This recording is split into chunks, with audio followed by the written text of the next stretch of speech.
पंजाब की इकोनॉमी दोबारा अगर खड़ी करनी है तो पंजाब की इकोनॉमी के लिए एक रोड मैप चाहिए। तो अज केजरीवाल साहब भी आ रहे हैं। मैं कहना उन्होंने हर सवाल का जवाब पंजाब मॉडल है। पंजाब मॉडल हिंदुस्तान की धरती के उत्ते अज तक कोई यह सूबा नहीं होया जिन्हें किसानों को 8,000 करोड़ रुपये बिजली दिल्ली 12-13 रुपये है। इंडस्ट्री वाले मैं कहना छाती ठोक के जिथे मर्जी करना मेरा बैठ तो पंजाब से 8 हैगी है 8 रुपये हैगी है। तो तुम मान लीजिए कि अगली बार इनकम ना लिया के 5 रुपये ना की चीजें सिद्धू ना रखे लो। दो बसें को 6,000 बसें कर लिया 6,000 बसें कर लिया ना लोगों ने। आज जिन्ने मुलाजिम ने ये सड़कों पे आ गए किसानी साड़ी बेचती कौन लिया CFCI कांग्रेस। आज 3 महीनों बदलाव ये 3 महीनों बेहतरी लेकिन अज भी इनकम है नहीं। अज भी वो सुविधा जी अनाउंस की मिलती नहीं। इस करके हुण फिक्सिंग मैकेनिज्म शुरू होया। चंपा के 10 फूल चमेली की एक कली मूरख की रात सारी रात चन्नी की एक घड़ी चन्नी की एक घड़ी ठोको ताड़ी।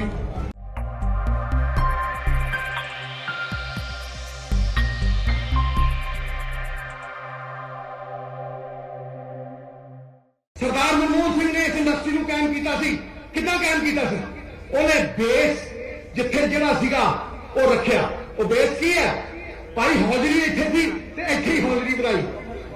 ते जे स्पोर्ट्स इंडस्ट्री जलंधर सी उत्थे ही स्पोर्ट्स इंडस्ट्री पनपी।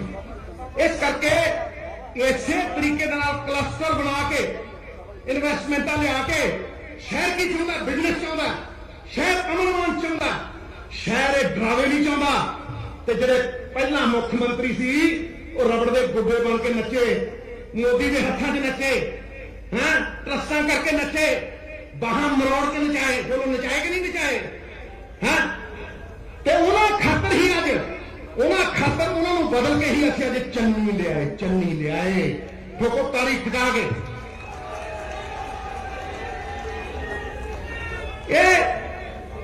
ये उम्मीद मैं लेके आया। मैं कहना मैनू कुछ ना दईओ ना चाहिए लेकिन मैं पंजाब के लोगों नाल धोखा नहीं करांगा। पंजाब के लोगों को झूठ नहीं बोलूंगा लॉलीपॉप नहीं वंडन दूंगा। पंजाब की इकोनॉमी दोबारा अगर खड़ी करनी है तो पंजाब की इकोनॉमी के लिए एक रोड मैप चाहिए। तो अज केजरीवाल साहब भी आ रहे हैं। मैं कहना उन्होंने हर सवाल का जवाब पंजाब मॉडल है। पंजाब मॉडल और पंजाब मॉडल ठा करता वजू जेडे सवाल पूछू वही वजू कहना बिजली मैं 6 महीने का सीका मारदा कि टैरिफ घटा दो। टैरिफ घटाया नहीं साडे चीफ मिनिस्टर ने घटाया। लेकिन केजरीवाल साहब को पूछो तुसीं किसानों को किहड़ी सबसिडी दिंदे हो? पूछो असीं दिंदे आ 8,000 करोड़ रुपया हिंदुस्तान की धरती के उत्ते अज तक कोई यह सूबा नहीं होया जिन्हें किसानों को 8,000 करोड़ रुपये सबसिडी दी। ठोक के मारो ताड़ी असीं टका कोई सूबा ही नहीं है।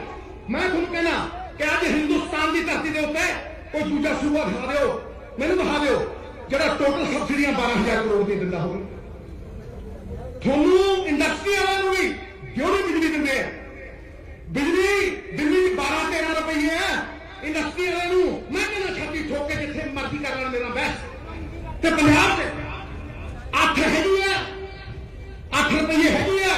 तो तुम मान लीजिए कि अगली बार इनकम ना लिया के 5 रुपये ना की चीजें सिद्धू ना रखे लो। कादियां गल्लां करते हैं ये किहड़ा झूठ मारते हैं? अगर 26 लाख नौकरी दूं क्यों बरोटा लगे जिथों नोट पट के लियाएगा है? शीला दीक्षित ने दिता राज शीला दीक्षित ने दिता समृद्ध राज। वो साडी चीफ मिनिस्टर थी 3 बार दी एक समृद्ध राज एक सेल्फ सफिशिएंट राज इंडस्ट्री तकनीक की हुई वो राज। तो अज थोड़े को सब कुछ है तुसीं पंजाब नूं कंपेयर करदे हो ना। पंजाब ते 7 लाख करोड़ रुपये का कर्जा है। किहड़ा रोड मैप है जिहड़ा पंजाब नूं कढू? किहड़ा रोड मैप है? मैं कहना 25 साल तो बादलों ने लुटिया माफिया राज करता रहा। रेता केबल थोड़े प्यो की जमीन है जिहड़ियां तारां पाईयां केबल दियां किहदियां ने? पंजाब दियां। बसां 2 बसां सी भैड़े भैड़े यार मेरी फतो दे दो बसा तो ठोको ठोको टका के ठोको परवाह नहीं करते। 2 बसा तो 6000 बसा कर लिया, 6000 बसा कर लिया इन्होंने लोगों ने। आज जिन्ने मुलाजिम ने ये सड़कों पे आ गए, किसानी साडी बेइज्जती। कौन लिया FCI कांग्रेस, कौन लिया PBS गरीबों नूं 60,000 गरीबों नूं सस्ता अनाज देना कांग्रेस।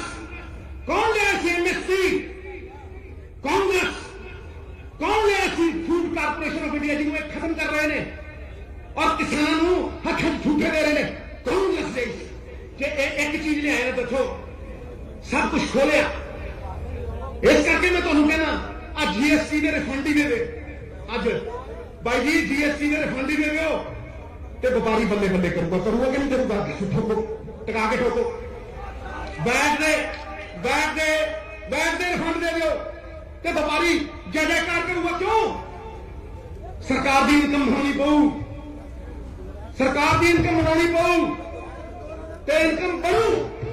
पंजाब मॉडल ये नहीं कहना बई खजाना खाली है, पंजाब मॉडल ये कहना भी ऐदा भरना ऐदा ते दे दो 5000 ਉਹਦੇ ਜਿਹੜੇ ਪੈਸੇ ਲੈ ਕੇ ਦਿੱਤੇ ਗਏ 10-10 ਕਰੋੜ 5-5 ਕਰੋੜ ਲੈ ਕੇ ਦਿੱਤੇ ਗਏ ਦੇ ਦਿਓ ਉਹਨਾਂ ਕਾਰਜਕਰਤਾ ਨੂੰ।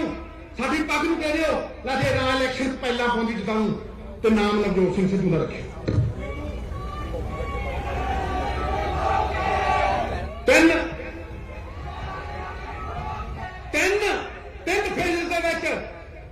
ਫੇਜ਼ਸ ਦੇ ਵਿੱਚ ਅਸੀਂ ਸਰਕਾਰ ਲੈ ਕੇ ਆਵਾਂਗੇ। 25 ਸਾਲ ਬਰਬਾਦੀ, 25 ਸਾਲ ਲੁੱਟ, 25 ਸਾਲ ਲੁੱਟ ਦੇ ਨਾਲ ਕਸੁੱਟ ਤੇ ਹੁਣ ਆ 3 ਮਹੀਨਿਆਂ 'ਚ ਬਦਲਾਅ। ਇਹ 3 ਮਹੀਨਿਆਂ 'ਚ ਬਿਹਤਰੀ, ਲੇਕਿਨ ਅੱਜ ਵੀ ਇਨਕਮ ਹੈ ਨਹੀਂ। ਅੱਜ ਵੀ ਉਹ ਸੁਵਿਧਾ ਜਿਹੜੀ ਅਨਾਉਂਸ ਕੀਤੀ ਉਹ ਮਿਲਦੀ ਨਹੀਂ। ਇਸ ਕਰਕੇ ਹੁਣ ਇਹ ਫਿਕਸਿੰਗ ਮੈਕੈਨਿਜ਼ਮ ਸ਼ੁਰੂ ਹੋਇਆ। चंपा के 10 फूल, चमेली की एक कली, मूरख की रात सारी रात, चन्नी की एक घड़ी, चन्नी की एक घड़ी, ठोको ताड़ी।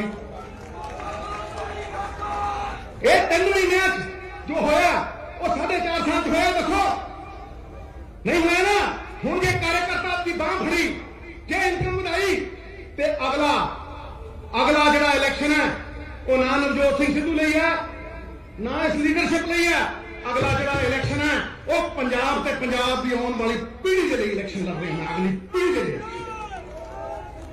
जे नवजोत सिंह सिद्धू ने पग समझ के इलेक्शन ना लड़िया, जे नवजोत सिंह सिद्धू सच्चा होकर थोड़े सामने ना आया, जे नवजोत सिंह सिद्धू थोड़े कोल एक भी झूठ बोल गया, थोनू गुमराह कर गया, थोनू किसी पासों भी अगवा होण दिता और थोनू आगाह ना किया, तो नवजोत सिंह सिद्धू सरदार भगवंत सिंह सिद्धू स्वतंत्रता सेनानी का पुत ना कही होगा। नहीं भटकन दूंगा मैं पंजाब नूं, नहीं पंजाब नूं ऐतकी भटकन देना। मुद्दों से घरीस के लियाऊं, बालों तो फड़ के लियाऊं, लेकिन मुद्दे पे लेके आऊं और मुद्दे पे इलेक्शन हो। तेरा तेरा तेरा बाबा नानक ने तोलिया उठ ही गया, ते उठ ही जाके क्या कि आज की 13 पॉइंट देंगे। जो पार्टी मनी, प्रियंका जी और राहुल जी मने, हमेशा ही मनते रहे हैं तो मेरी जिंदगी उन्होंने मत पता। ये जो छुरलियां छड़ते हैं, छुरलियां छड़ते हैं, उन्होंने कह दिया कि नवजोत सिंह सिद्धू, राहुल गांधी, प्रियंका गांधी का है सी मरते दम तक रहूगा।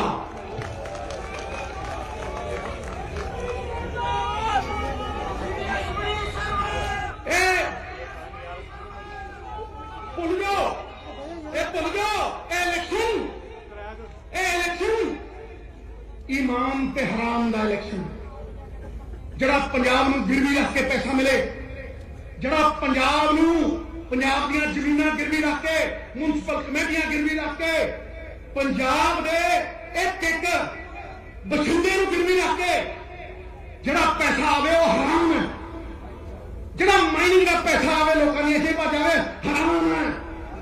जड़ा केबल का पैसा जावे और सप्लाई होवे और ऊपर बड़े बड़े बंदे जावे हराम है।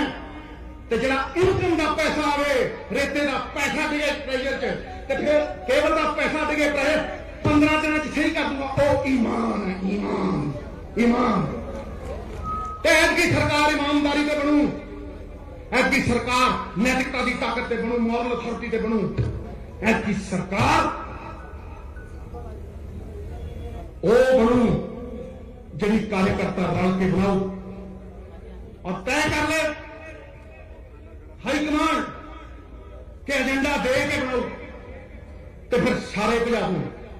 इस करके मैं तुहाडा धन्नवादी हाँ कि तुसी इन्ना समा मैनूं सुनिया, लेकिन एक मैकेनिज्म कार्यकर्ता वास्ते साडियां धीआं भैणां वास्ते साडे बाबा नानक दा क्या सो क्यों मंदा आखिए चित जम्मे राजा। वो औरतां नूं अज प्रियंका जी ने यूपी दे विच 40% दिता ते असीं भी 50% म्यूनसिपैलिटियां च दिता। ते मैं अपने पंजाब मॉडल दे विच कहूंगा, अपने पंजाब मॉडल दे विच कहूंगा और चंडी नूं नाल बिठाऊंगा। साडे तेरे जनरल सैकटरी साहब ने बहुत ही वधिया इंसान है, पंजाब के चप्पे चप्पे नूं समझदे है, पंजाब की धड़कन नूं समझदे है कि औरतां नूं जे उत्थे 40 मिलिया तो इत्थे 50 मिले, 100 तो 50 मिले। लै छा किवें गया, तो बदल ही नहीं हुई, ऐ किवें छा गया है। इस करके मैं तुहाडा सारिਆਂ ਦਾ शुक्रगुजार ते मैं साडे सारिਆਂ ਦੇ चरणों 'ਚ साफा लाउणा, सारिਆਂ ਦੇ चरणों 'ਚ साफा लाउणा, क्योंकि मैं जानदा, मैं मनदा कि जिवें तिलां 'ਚ तेल छुपे, सागर 'ਚ लहरां, फुल्लां 'ਚ खुशबू, गन्ने 'ਚ गुड़, उस तरह ही परमात्मा तुहाडे अंदर छुपे। तुसीं ही मेरे लिए रब ते मैं तुहाडे लिए ही लड़ाई लड़ूंगा। यही धर्म युद्ध है, यही राष्ट्र धर्म है, यही राष्ट्र धर्म है। सिद्धू कुछ भी गवा दू लेकिन अपना राष्ट्र धर्म नहीं गवाऊ। सिद्धू पंजाब नाल धरोह नहीं करू, सिद्धू किसी पंजाबी नूं झूठ नहीं बोलू, किसी नूं गुमराह नहीं होण देऊगा। बोलो सो निहाल, सत श्री अकाल। जे कड़वल जिताना ते मैं तुहानूं इत्थे आके इत्थे धन्नवाद करना। जे कड़वल जिताना ते नारा इह जिहा दिल्ली तक आवाज जावे, हिंदी चले अज।